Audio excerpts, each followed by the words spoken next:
Bonjour, c'est Violaine Vanoyek, c'est Voix en Poésie avec Alex qui m'accompagne à la technique et nous allons partir toujours dans des aspects transversaux un peu de l'histoire à la fois du sport et des civilisations anciennes, mais en fait à travers la manière dont se nourrissaient les gens, ça peut être la cuisine, ça peut être le sport, c'est une manière de découvrir un petit peu la façon dont les anciens vivaient.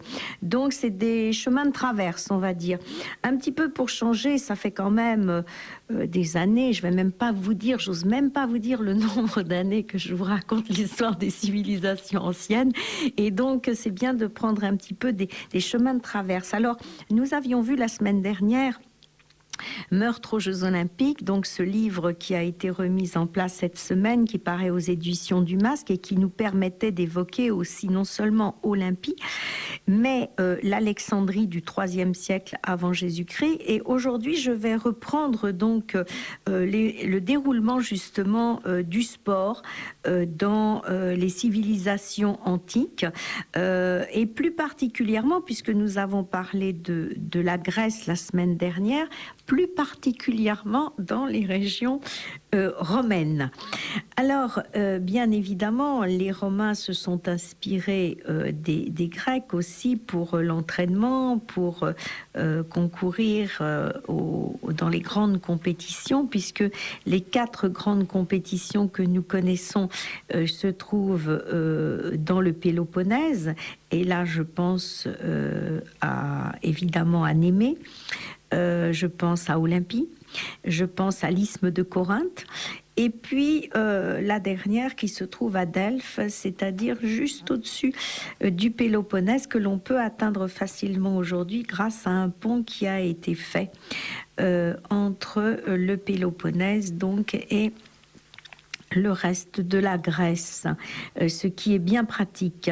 Alors le sport à Rome, eh bien, on le sait, hein, je vous le disais, il y a une grande influence des Grecs sur les Romains, et dès l'âge homérique et dès l'époque mycénienne, les jeux gymniques et les jeux hippiques eh bien, apparaissent d'abord en Étrurie. Nous sommes sous Tarquin l'Ancien. C'est lui, Tarquin, qui aime beaucoup le sport, mais qui aime la compétition en général, qui va organiser au tout début du 7e siècle 2 grands jeux dans ce qu'on appelle la vallée Murcia. Vous savez, c'est l'endroit où s'élevait le grand cirque, et si vous allez aujourd'hui visiter les lieux, vous verrez les vestiges, bien sûr, mais aussi le cadre dans lequel ce grand cirque légendaire a été créé. Alors, Tarquin l'Ancien a l'idée de faire venir des pugilistes, donc des boxeurs. Et puis, il aime beaucoup les courses de chars, et pour ce faire, il va faire venir les meilleurs chevaux, ceux qui sont les plus nerveux, les plus difficiles aussi à monter. Ce sont des chevaux de Toscane. Nous avons des témoignages, notamment dans l'art funéraire, de tout ce que ces compétitions soulevaient, tout ce qu'elles soulevaient à la fois de joie, d'enthousiasme dans le peuple, et puis vraiment de passion. Ces compétitions étaient renouvelées le plus souvent possible.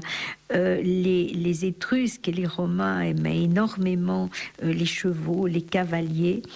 Et les tombes dites des Olympiades, ce qu'on a appelé les Olympiades, qui ont été découvertes à Tarquinia, présentent de très belles scènes sportives. On y voit des fresques incroyables et très détaillées, à la fois belles et très intéressantes, sur la manière dont on se déroulait ces compétitions et dont étaient habillés les cavaliers. Il y a des exercices gymniques aussi.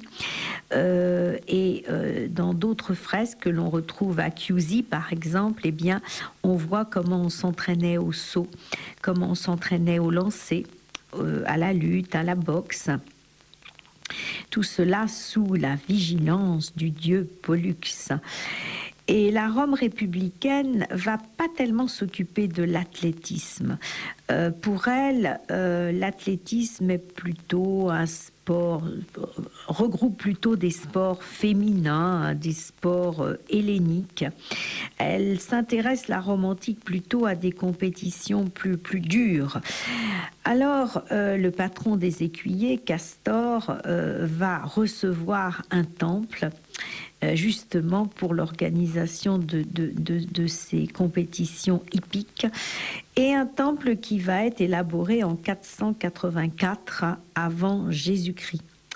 Alors, certaines compétitions ont lieu en plein air, et sont considérées par les Romains comme des exercices physiques, comme des entraînements. Il y a par exemple la marche que l'on pratique d'une manière très élaborée, on va dire. Et tous les champions, les futurs champions doivent marcher. C'est quelque chose qui est très très important chez les Romains. D'ailleurs, pour l'anecdote, aujourd'hui on marche encore à Rome, et notamment quand on vient de manger. Vous savez que les Italiens marchent, font souvent une marche après avoir dîné pour faciliter la digestion. Donc cette idée de marcher chez les Italiens est toujours présente. On se promène beaucoup à pied. Et on estime d'ailleurs que la promenade en litière est également considérée à l'époque, chez les Romains, comme un exercice physique, parce que non seulement elle réveille le corps en le secouant, mais paraît-il qu'elle réveille aussi, selon les philosophes, les facultés intellectuelles.